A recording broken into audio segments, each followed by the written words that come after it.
Willkommen, bienvenue, and welcome to the Bitcoin Infinity Academy. This is our course on my second book, Bitcoin Independence Reimagined, and we are looking forward to a chapter today called Mainstream Mediocrity. I'm Knut and I'm here as always with Luke the Wolf. Good morning, Luke. How are you today? Good morning, Knut. Doing great and excited for this one. Yeah, as you say, mainstream mediocrity. I'm excited to dig into that and find out what it's all about. Some middle of the bell curve stuff, I guess. I suppose so. All right, before we dive into that, the best way you can support the show and get involved with the Academy is to go to our Geyser page at geyser.fund/project/infinity and find out all the details about how you can get involved. You can join the live recordings and join our discussion groups, and there's a whole bunch of other things. You can join just one course, or you can join the entire bundle all at once. It's up to you. So just go check us out there at geyser.fund/project/infinity. And now let's dive into mainstream mediocrity. What is a medium of exchange? A monetary good is often described as a store of value, a medium of exchange, and a unit of account. But what do these descriptions actually mean? And in what order are they important for a monetary good to succeed, in the short and the long term? It all depends on the depth of one's analysis. Let's rewind to the dawn of civilized society. Money hasn't really been invented yet, and good old bartering is the only means of trading there is. I will give you my 3 goats if you give me your cow. If the receiver of this proposal values 3 goats more than 1 cow, an exchange occurs. This is at the very core of all human interaction that isn't violent. Both parties believe that they stand to gain something from the interaction. If this wasn't the case, no interaction would have taken place. But how can I know that 1 or more of my 3 goats won't be used as barter in another exchange in which I'm not a participant? I can't, and neither can anyone else except the new owner of these bearded omnivores. They are, by definition, a medium of exchange. So is everything else. Every physical thing that anyone has ever claimed ownership of can be used as a medium of exchange. That good's usefulness, as such, however, is another matter. All right, I'll pause here for all the comments about medium of exchange and etc. Yeah, I won't go into any deeper detail on that right now, I think. But yeah, good to point out that money solves 2 problems. One is the mutual coincidence of needs. So if I have money, I don't need to necessarily have exactly 3 goats to make the exchange. I have something abstract that I can exchange instead of exchanging the bartered goods.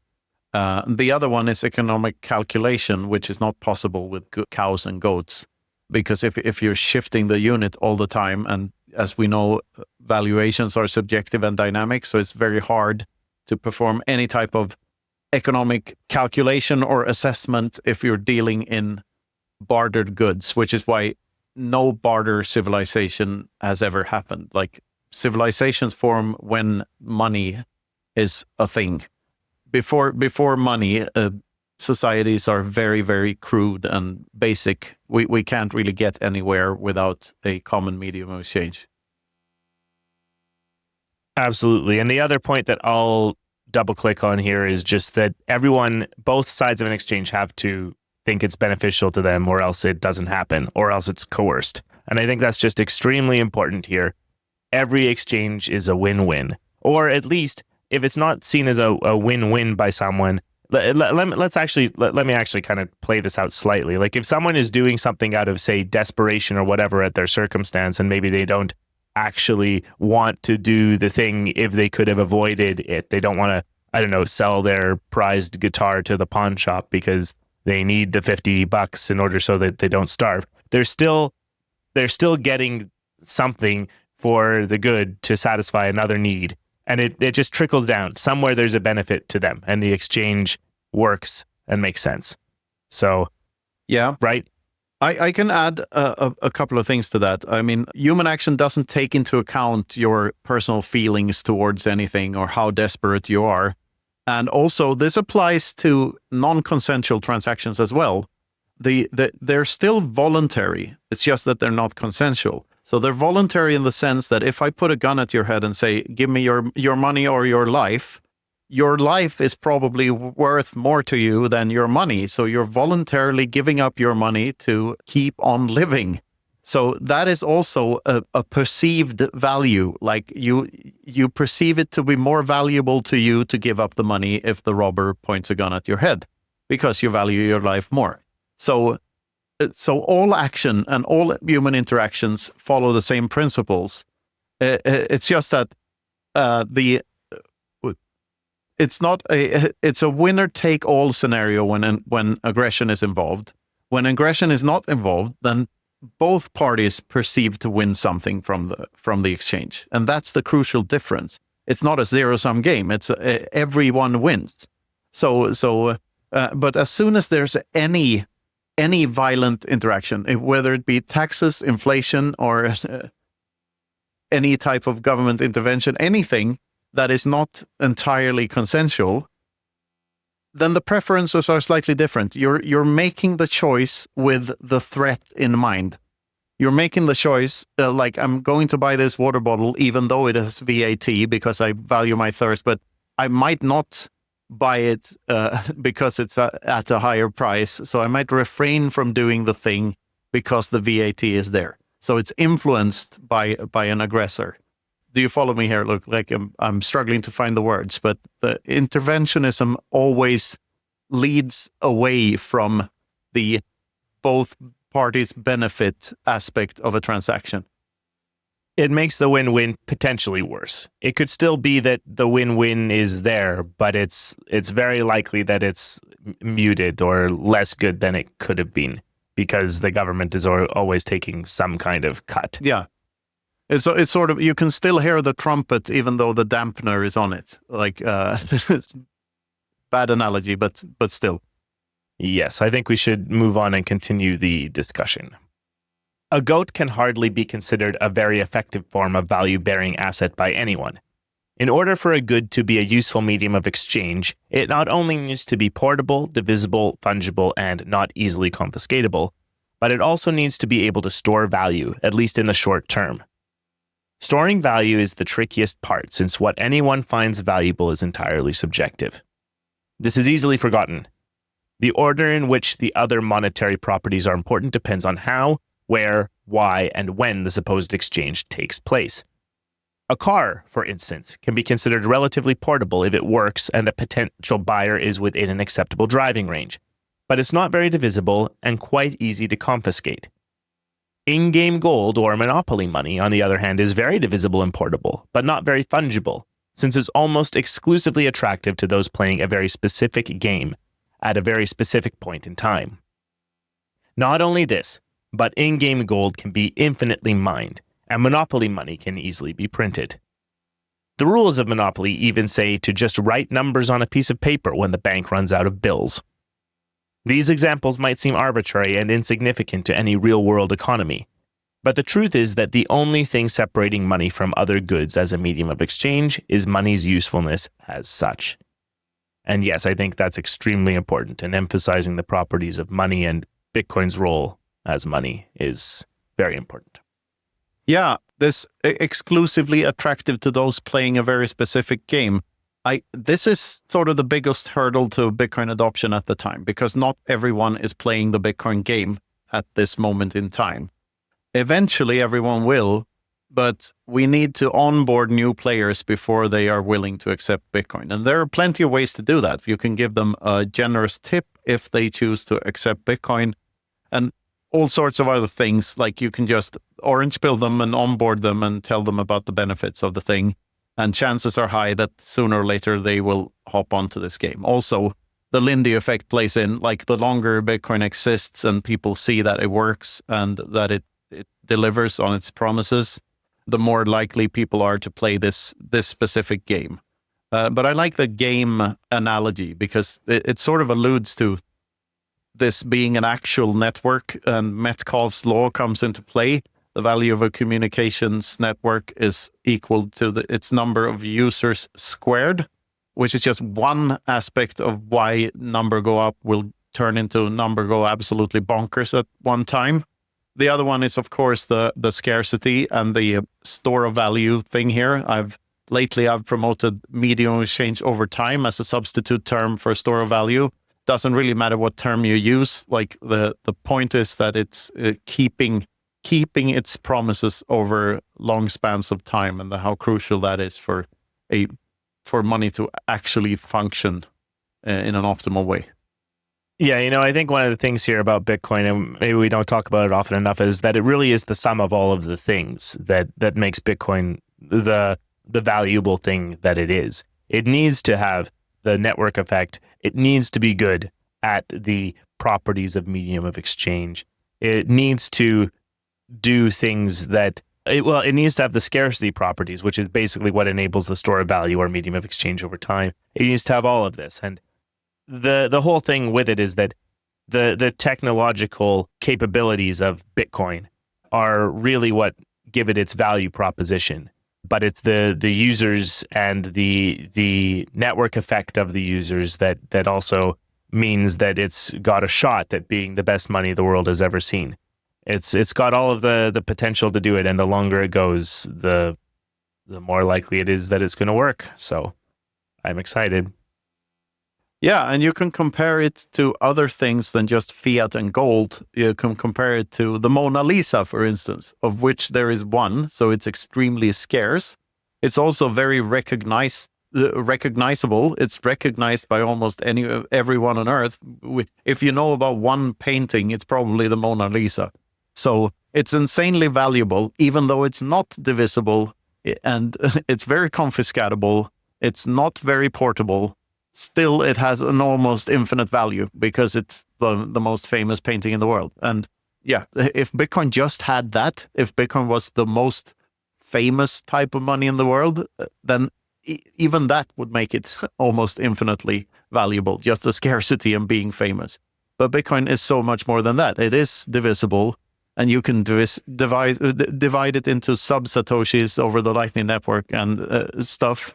It's also extremely portable since it's just information. You can walk across a border with the Bitcoins in your head and all of this stuff. So it has all these other properties to it that make it valuable, except the scarcity and the recognizability. But just to point out that those two would be enough if it got popular enough. So it's just insane how the potential of this thing. Love it. Let's continue the discussion. In order for anyone to accept something as payment for another thing, they need to be confident that this something will not lose its value anytime soon. This is the one key property that any method of payment must hold. The greatest threat to this property is said medium's potential to be produced in large quantities over a short span of time. An apple can be bought for a certain amount of money, but no one would accept apples as payment for a new car, since the apples would rot and lose their value well before they could exchange them for something else. What everyone seems to have forgotten is that the same is true for fiat money. Your dollars or euros won't rot overnight, but they will rot over a couple of decades. No one stacks cash in their mattresses anymore for this reason. Inflation deprives us of the ability to store the value of our labor long term. Because of this, every decision made by every politician, every merchant, and every entrepreneur today is influenced by an unconscious incentive to focus on increasingly shorter-term benefits. Human progress is equipped with a damper, and we're not as progressive, effective, or innovative as we could have been. All because of our overlords' inability to resist the urge to dilute our money supply. The temptation to counterfeit has existed for as long as money has existed, and no civilization has ever been able to stop it. On the contrary, we've been very inventive in coming up with plausible excuses for printing money. The latest term for this criminal behavior is quantitative easing.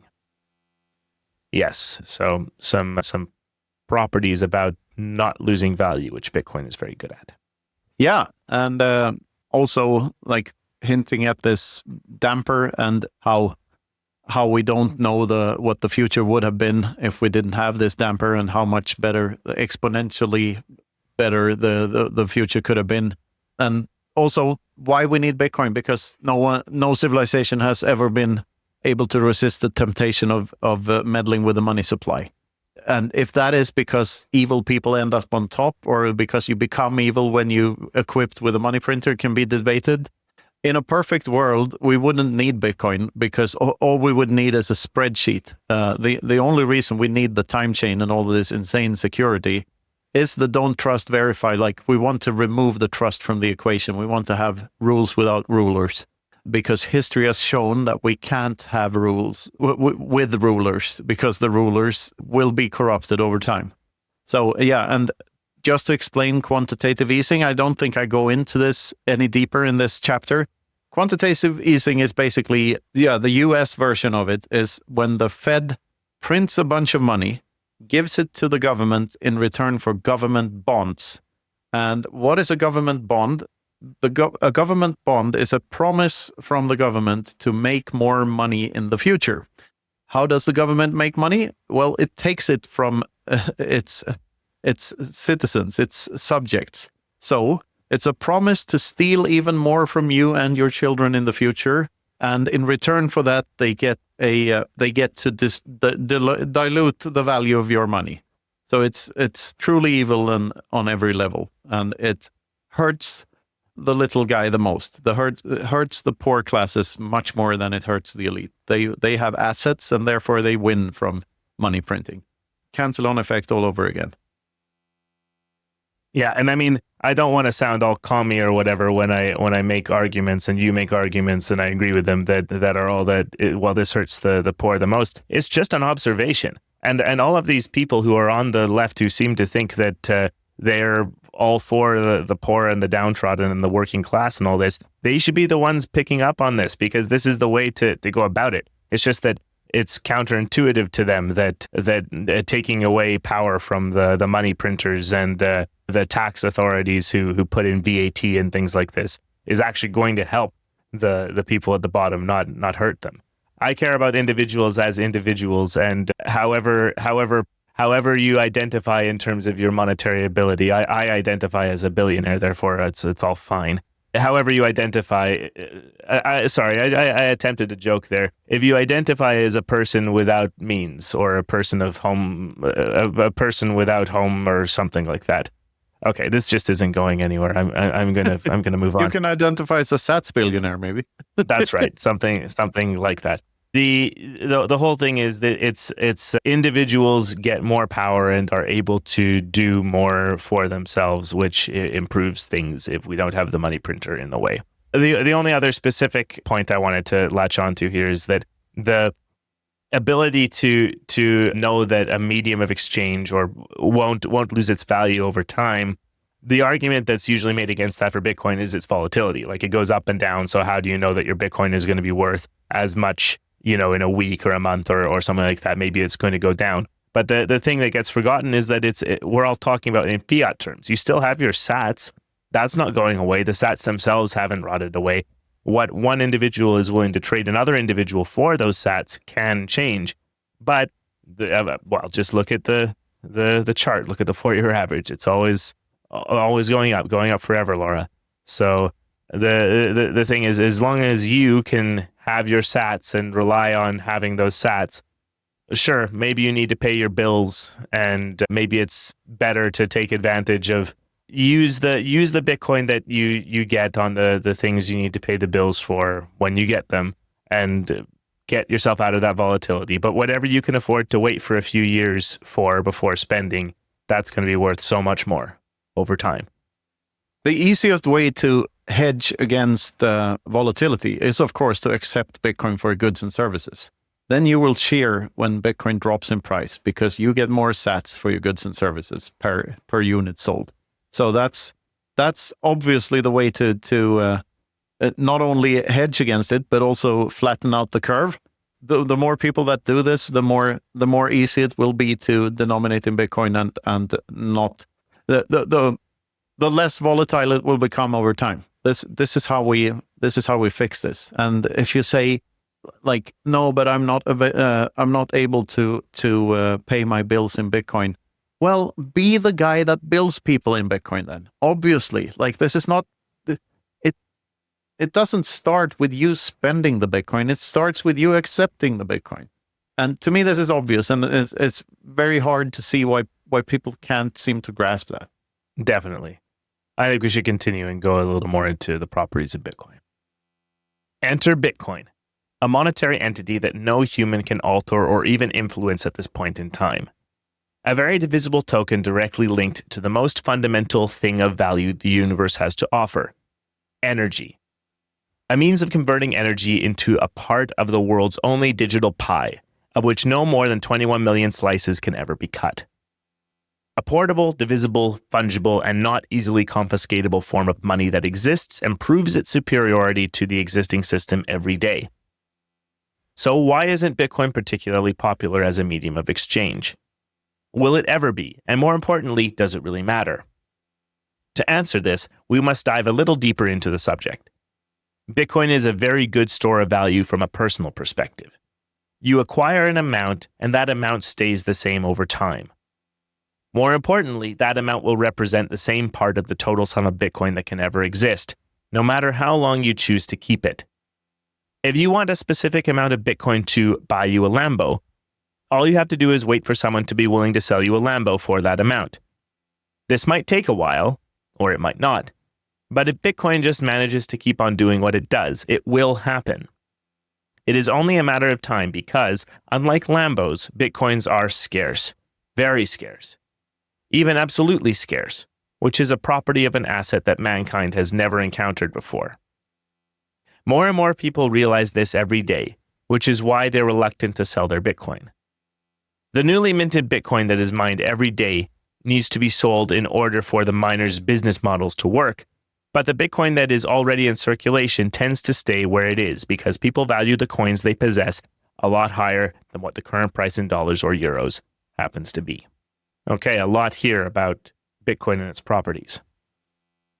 Yeah, I'd say you often hear that Bitcoin needs to be a medium of exchange to function. Like Jack Dorsey has been saying that, Jeff Booth has been saying that. I mean, we say that too, and we love promoting Bitcoin usage in the sense that we need to use it as a medium of exchange over space. But I'd say, who's to say how long you should hold on to your Bitcoin before you spend them? There's no good way of quantifying this. And we live in a world where we think that the Keynesian fallacy in saying that all transactions matter equally, that is simply not true. Like, there's no objective way of measuring that the value of transactions themselves. Sure, you need to transact at some point. Bitcoin needs to be money, but what that looks like in a system that no one has ever seen before, is very hard to imagine. It probably doesn't mean you use Bitcoin every day to buy fucking eggs. You'd probably use something else, or at least a layer 2. Maybe you have a subscription to eggs that you pay once per year, and then you get all the eggs you need that year. Like, I think these subscription models and fewer transactions type of monetary behavior will be much more common on a Bitcoin standard. Instead of putting a coin in a slot at the washroom in the central station of European City X, you will buy a subscription to all the train rides and all the washrooms you could ever need in central stations, a one-time payment, and you have it sort of a subscription service. I think the economy is going towards that on a Bitcoin standard because transactions are expensive. In the fiat world, the cost of the transaction is always hidden, but you need to pay banks and credit card providers and central banks and so forth all the time. It's just that we don't see the costs. And Bitcoin is much easier to see the cost because you can see how much fee you paid to miners. So I suspect we're going to a world, if you extrapolate this thought vector, we're going into a world with fewer transactions in general, and that's a good thing.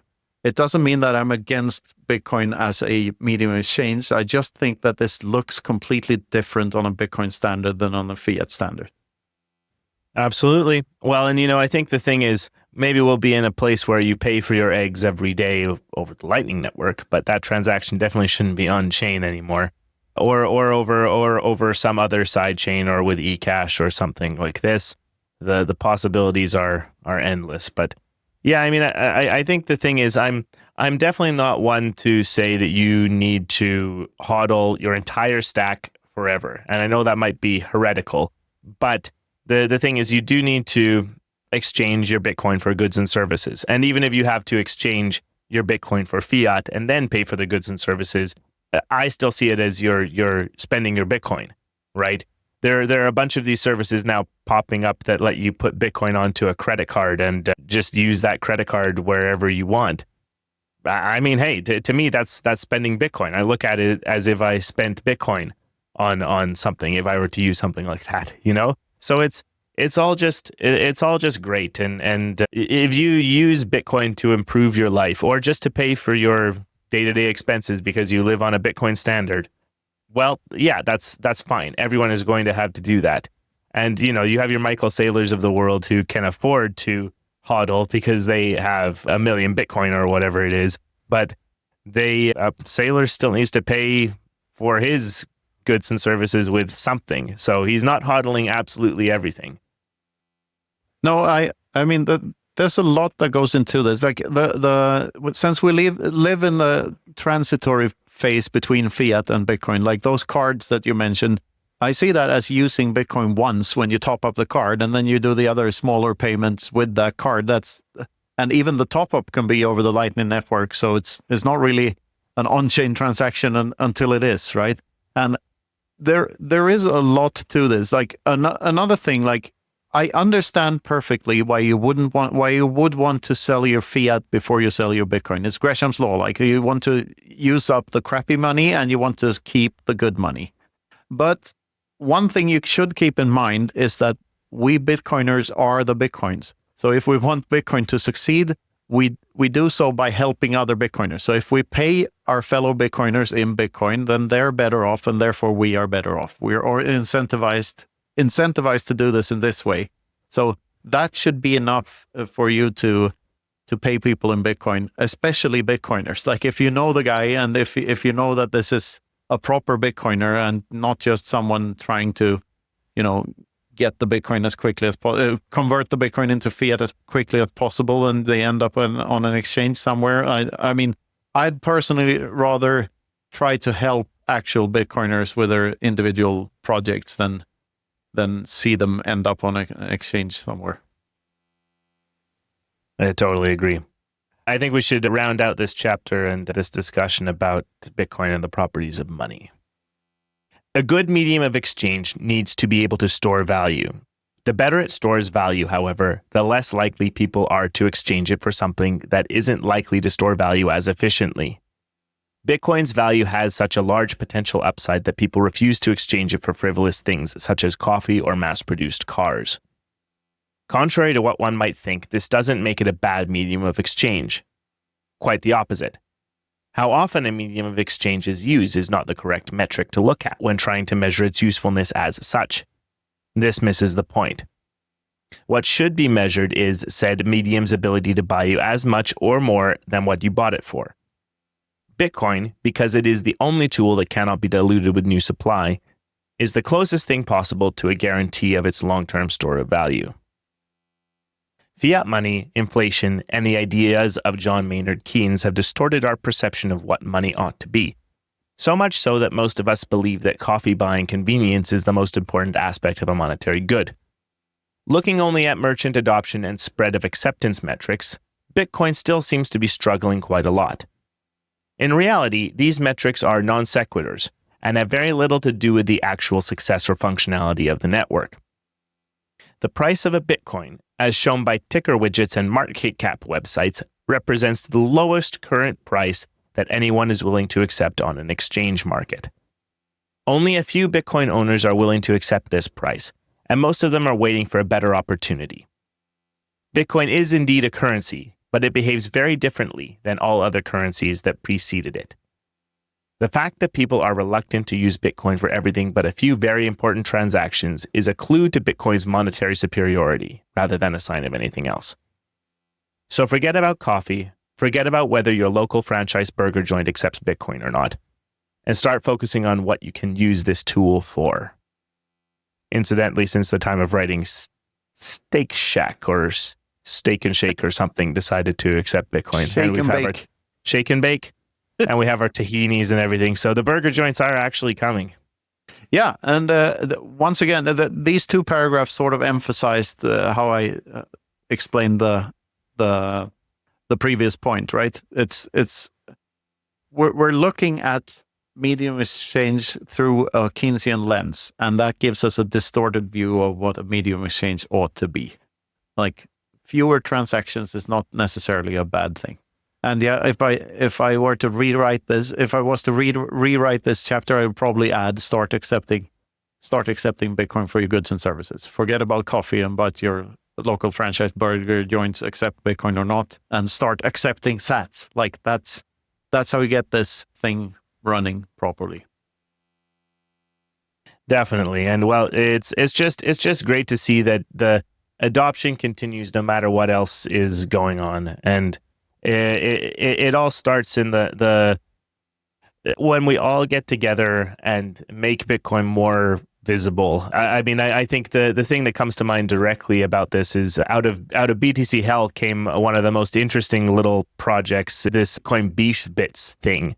And this is actually a butcher who has a shop not far from where I live, who sells meat and eggs and is all about this carnivore thing. And he got him roped into drying meat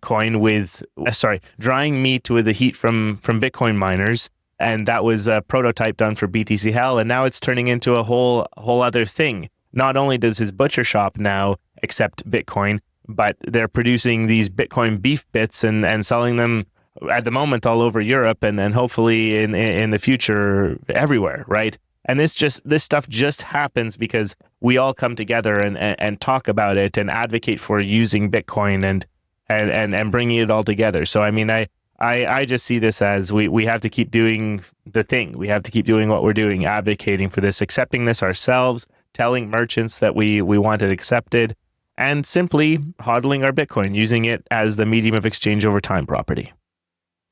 Absolutely. It's all part of the same thing. There is you can't single out one aspect. That is why I've been talking about this medium exchange over time and space aspect, because I think the dichotomy is false. I don't think this is two different properties. I think they're two sides of the same coin, pun intended. Medium exchange should work over space and time, and like Bitcoin fixes that. That is the big thing that Bitcoin fixes. Gold was a good medium exchange over time. You could trade with your future self and thereby use it as a store of value. Fiat was a good medium exchange over space. You could trade with others, but don't see the cost of doing that. And the cost is that some asshole gets to print more of it, making it a bad medium exchange over time. Bitcoin does both, and it does them beautifully.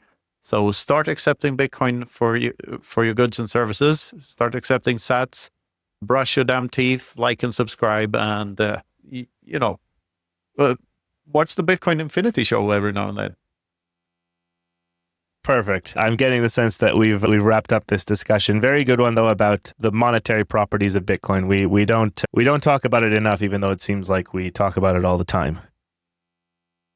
Yeah, I mean, everything's connected to everything else in these books, and we'll get into a lot of this going into the future too.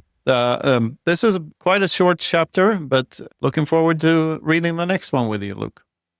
Likewise, Knut. A couple of shorter ones coming up as well. This is the last book where the chapters some of them are in fact quite short. By the next book, Everything Divided by 21 Million, and then especially The Inverse of Clown World, the chapters are pretty consistently a few thousand words, and so we might even have to split the episodes up in the future as opposed to having quite short ones. I think we do. I think for Clown World, there's 2 episodes per chapter. That's the way I envision it. Praxeology is different because the chapters are shorter there. But there's more of them. Absolutely. And with that, I think this is it. This has been the Bitcoin Infinity Academy. Thank you for listening. Bye-bye.